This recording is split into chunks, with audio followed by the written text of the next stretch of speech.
So Warzone did have a couple of moments of drama for you. One of them being a pretty famous beef with Nick Mercs. I think it started from something stupid like he wanted to host all of the games in a tournament because he thought that your lobbies would have more hackers because you're on PC. Obviously, that's now obviously incorrect. But, you know, then it went beyond that and you guys had some back and forth publicly. You know, how did you see that whole drama from your point of view, and is it even a thing anymore?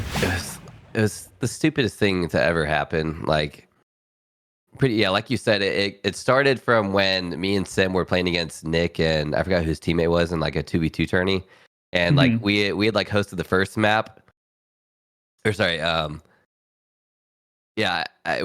forgot who, but someone hosted the first map, and like we ran into a cheater and like had to reset like once or twice, and then for the second map, it was me and Sim's host, so I like went to go host, and he was like, you should let us host because like you're more likely to get cheaters in your games. And I was like, no, like it's our host. Like that's how the rules work. I want to host, and that upset him, and so that's how the whole thing started. And so I think we ended up like I still ended up hosting, and we ended up beating them. But yeah, he was like pissed off from that. And then like I think later on my stream, I don't know if it was that day or a couple days after, I my chat was like asking me about the situation, like what happened, and I was like, yeah, and I was telling them, and I was like, yeah, and Nick was just being like a man baby about it, and I guess that set him off. Yeah, I guess someone had sent that clip to Nick, and he watched it, and then he like just went off on me on his stream like the next day or whatever. He like for like 5 minutes was like ragging on me and calling me like a fruitcake and all this shit, and then and that's when like these like news reporters like Jake Lucky and all that, picked it up, and you started making like videos on it and shit. And it literally just blew up, like way out of proportion. Like Nick was a massive creator back then, averaging like 60K concurrent on Warzone. Yep. And I was pretty big myself, but not nearly his level. And and dude, just like the whole M fam, it felt like a whole mob just came after me for like weeks and weeks and weeks. Like this went on for like months. So yeah, that wasn't very fun. I like felt like I said, it lasted for like months and months. Like even like a year after it had happened, I would still occasionally get like a random person come into my Twitch chat and be like, it'd be like an M fan person. They'd be like, Nick owned you or some shit like that. And I was like, bro, that shit was like a year ago. Yeah. So yeah, that wasn't a very fun time. In hindsight, I definitely wish it just had never happened. I do think that it was such a silly thing to be blown out of proportion. Yeah. But regardless, yeah, it definitely wasn't fun having to deal with that shit for so long. Yeah, and I can definitely understand that. And Allie, P90 princess at the time, also she at one point she like was standing up for me, and she like made like some comments on it, like on Twitter or something. Like she made a tweet about it, and then a lot of like Nick's viewers started like attacking her and like calling her horrible shit and all that. So it was like an even worse time for her because she was dealing with all this shit, especially being like a woman. So yeah, it definitely wasn't fun. Like I had my part in it, I guess, by like when I was talking to my chat, like calling Nick a man baby, but I didn't expect for it to like be blown up this much. So yeah, wasn't fun, but it's over now. And actually eventually at one point, this was like 3 years later, I think like last year or something, there was like an Apex tourney, a Twitch Rivals that I played in, and Nick was also in it. And the format was weird, where like it was teams of 3, but like the tournament format was like this like 6v6 like TDM mode or something that Apex had. But at one point, like my team and Nick's team had to be on the same team, and so we were like in a Discord call, and he's like, I know this may be awkward, but I'm just here to play this tournament.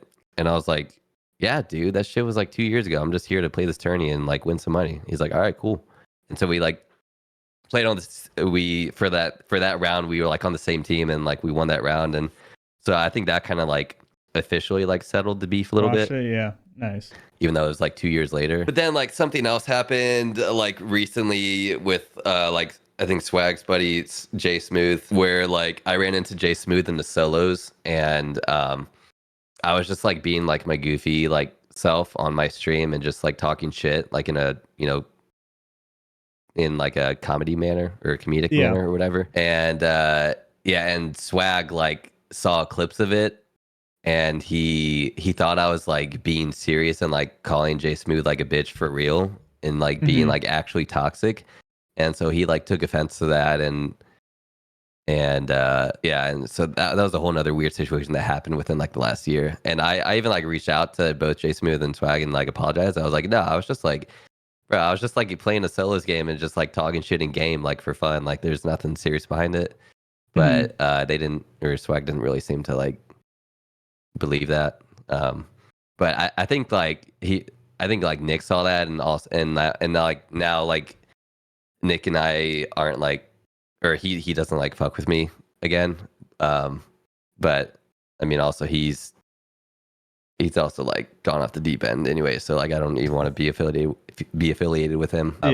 Yeah. So that's how that whole thing went down with Nick like years ago back in like Verdansk. Getting away from that a bit, you've been streaming for a long time, which is an accomplishment of itself. There's so many people that go up and down and kind of disappear from streaming. You know, what would you say is the biggest secret to your success from just even your longevity standpoint of being able to do it for so long? So I tell you, I definitely got like I obviously put in the time and effort. Like I put in the hours, like streaming like crazy hours, during Warzone when it first dropped to like, keep growing when Warzone was like huge. Like once you reach that point, I guess the secret is to just stay consistent and, keep putting in the effort to, post on social medias and all of that. Cause like I honestly aren't even doing as much as I should be. But I do feel like there are a lot of creators out there that were like really big at one point, but they slowly fell off to where like even now they're struggling.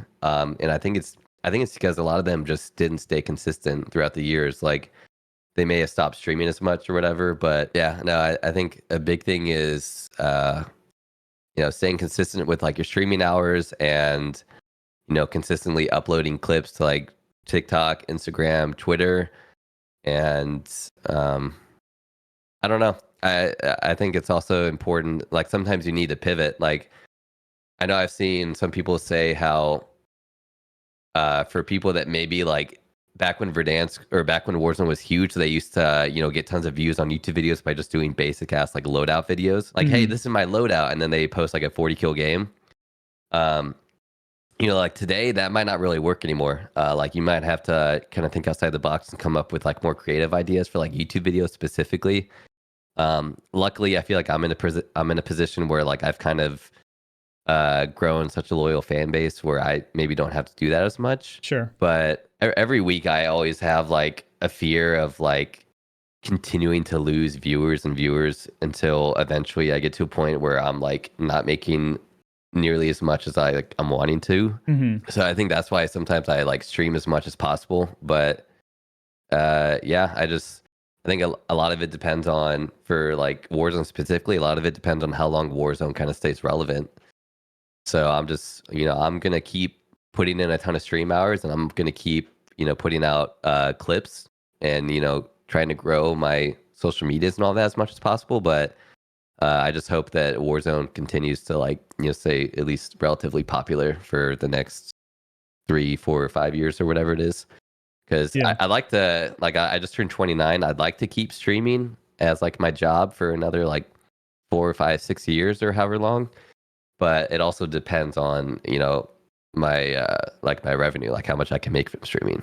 And then there's always the possibility that like a new game comes out in the next year or 2 or 3, which I've thought about that as well. If there's like a new game that comes out that's like, massively popular on, Twitch and all of that, I'm definitely not opposed to, trying to transition to a new game.